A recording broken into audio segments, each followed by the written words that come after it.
I thought I should share what little I know about Iran, but mainly what I notice going on in the Islamic versus Christian narratives. There's an interesting and nuanced argument occurring here, also within the Christian narrative between traditional Christianity and one that's just showed up about 200 years ago with the whole dispensationalist and Judeo-loving Christian narrative. We have two worldviews competing with each other, and as always, the mainline evangelical circles don't understand what's happening, but instead are trying to catch fish with a terribly torn net, to use a metaphor, by grasping the myth of neutrality, where everyone just needs to hear the gospel and status quo from a late 90s, early 2000s fun-loving Bono interpretation of the version of Christianity, which apparently is more desirable than what Scripture actually says. There's an end to what I'm saying, and I will add to that in a moment. But I ask a question. Why are evangelicals, mainstream denominationals, and megachurches continuing to be wrong about Iran and, of course, the growing trend towards renewed civilizationalism? Bigger data, bigger budgets, decades of study, and yet these mainstream evangelicals and their affiliates are missing it. It's because these circles don't have an identity, in my opinion. Instead, their faith comes from the Enlightenist ideal, which claims that faith occurs when someone comes into the understanding of faith, which a lot of the Reformed world has also delved into. For example, you take Lutheran and Presbyterian circles and the hair that's being split over catechizing your children and such. But I can get into that later. In other words, you're not born into a faith. You're born again into it. Now, while regeneration is valid, and yes, there is a sense of cultural identity when it comes to our Christianity, largely in part, it is that we in the church in the West have forgotten our roots of covenantal identity, which is my point. The church is the Israel of God, covenanted in and by the blood of Christ and sustained by the power of the Holy Spirit. We share that same identity with the Old Testament church. Old Testament church, New Testament Israel, one church, one testimony, one testament, one unified covenant. But what's more is that these evangelical circles, not just in their separation of the Old and the New Testaments through their continued love of timelines, dispensations, administrations, whatever, I do believe that they believe in a separation of church and state, which is a liberal idea. Therefore, again, for the most part, not all. It is safe to assume that a lot of churches are compromised. But let's consider other countries. I have a point to this. But other countries like Hungary, home to an equally extraordinary culture and national renewal, as well as a renewal of identity through faith, through Orthodox Christianity and such. What's so astonishing about this renewal of civilization is it helps explain what's happening in the Middle East, but also around the world, geopolitically. So I do think an important question right now is to ask, what if the most important thing about this war in Iran wasn't a military conflict? What if the most important thing going on in our own culture back home, here in the States, isn't just political, but it's theological? We've seen how the war in Iran has been going. So what if while the world was watching drone strikes and missile exchanges and carrier group repositioning across the Persian Gulf and the blockade and all that, while neutral Judeo-loving Christian-loving evangelicals are continuing to divide by their rhetoric of now everybody love everybody and tallying up battle damage assessments and trying to bridge the gap between Republican and Democrat and blah, blah, blah. What if the most consequential thing that was happening was something that none of the cameras could actually catch and nothing that social media can even begin to gather data on? Something that no one has, and something that almost every big evangelical and affiliate in the evangelical missionary enterprise is professionally unequipped to notice, because they're only concerned with numbers, because that means the budget and tithing that they hold to the church as a business model, and because, I mean, look at their services. It's a production, it's a show, it has to keep rolling, kind of like the military-industrial complex, but anyway. Where full-time tech and sound people in some churches are paid a salary almost as much as the pastor. What if the real war was epistemological, and that it was theological. For example, what if Operation Epic Fury was in fact a point of thoroughly religious war? So, a bit of context.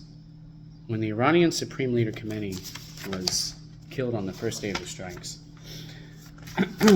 lots of liberal, compromise evangelical pastors treated it as a political event, which is ironic if they addressed it at all, right? But that supreme leader, gone. And they said that there was a political vacuum. They said there was a successor dynamic, blah, blah, blah, that there was a geopolitical realignment. All perfectly reasonable things to analyze, but all completely missing the point, the main point. Most Western evangelicals do not understand, because they're compromised. What they do not understand is, first, they don't understand Islam at all. Second, they don't understand Shia Iranian Islam and its narrative. Ayatollah Khomeini was not primarily a political figure. He is a theological one. His authority didn't arrive from elections or from a military, but from a mandate. The legitimacy of his authority actually derived from a specific theological case that holds a supreme religious scholar must be the one to govern the Islamic State, caliphate, if you will, in the absence of the hidden imam. In fact, this is where I believe Farsi comes from, the Farisi, which is, if you can recognize, Pharisee.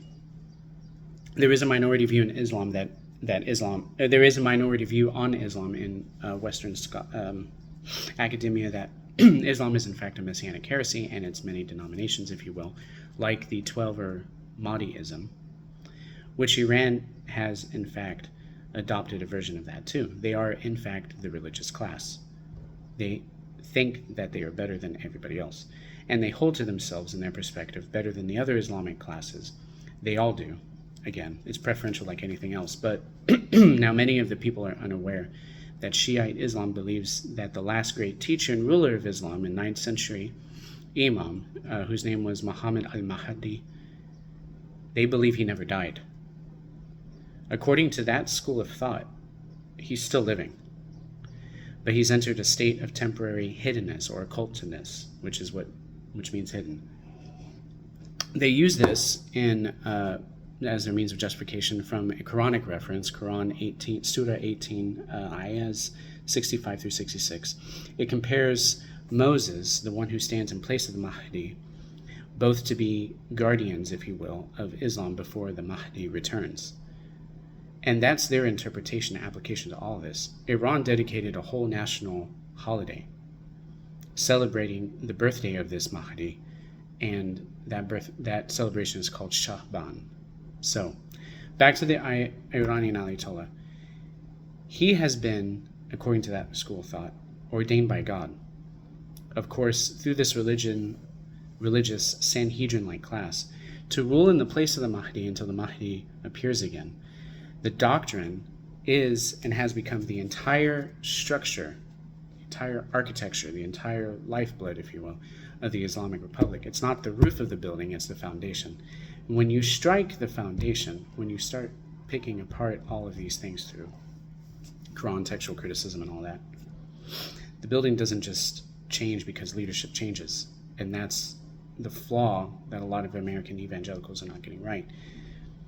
What happens when all of this has been struck at is that theology faces an existential crisis.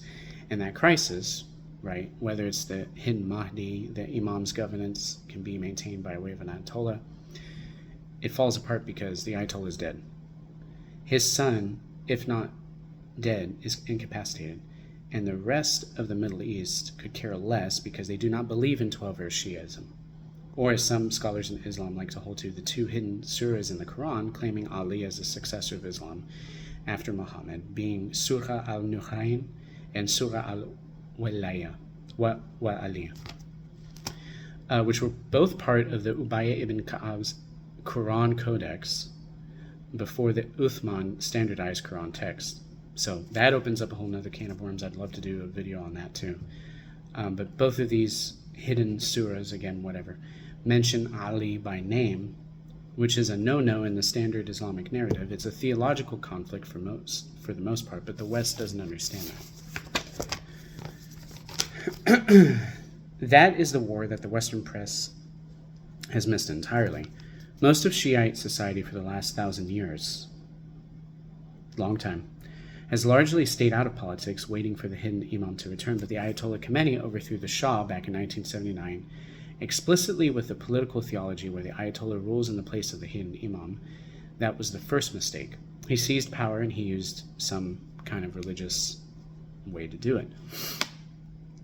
And he using religious zeal, much like Saddam Hussein, except the difference between that and Saddam Hussein was more political, because Saddam wanted to renew the Babylonian Empire in his rhetoric, much like Erdogan wants to renew the Turkish Empire. So it's a summary, very simple way of explaining it. But now if this rule is crushed, the entire theological project implodes with it, which is what we're seeing. And so it has. And why mainstream evangelical leaders consistently fail to see this later matters so much, because, you see, Western political science was built deliberately and self-consciously on the assumption that religion and politics can be separated. Evangelical Free Church, if you will, and its affiliates, operates within this myth that things can remain neutral, that you can keep church and state, religion and politics separated for the most part. There can be a more peaceful existence, but this is unfounded and has never been true, just like the big box, globalist, liberal worldview of keeping little fires and little conflicts constantly burning around the world instead of having one large world war conflict that ruins everyone. Both of these ideas have to run parallel with one another, because the evangelical missionary enterprise also works in tandem with military-industrial complex in some ways. I'm not saying that they're both intertwined, but I'm not saying that it's like a conspiracy or anything. That's not what I'm saying at all. But either way, there's conflict.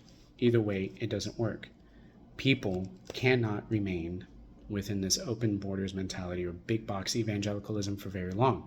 We naturally want to fall within borders, and God has set borders for us in order to flourish and fulfill his mandate. And this is the assumption that mainline evangelical churches and their affiliates have taken. They don't want war, primarily from their Anabaptist piety and separation doctrinal roots, which is mainly pacifist in their worldview. Baptist churches are no different, since they've separated themselves from most of the Western church as a free group or a free church, a particular type of faith. And this assumption has very deep roots.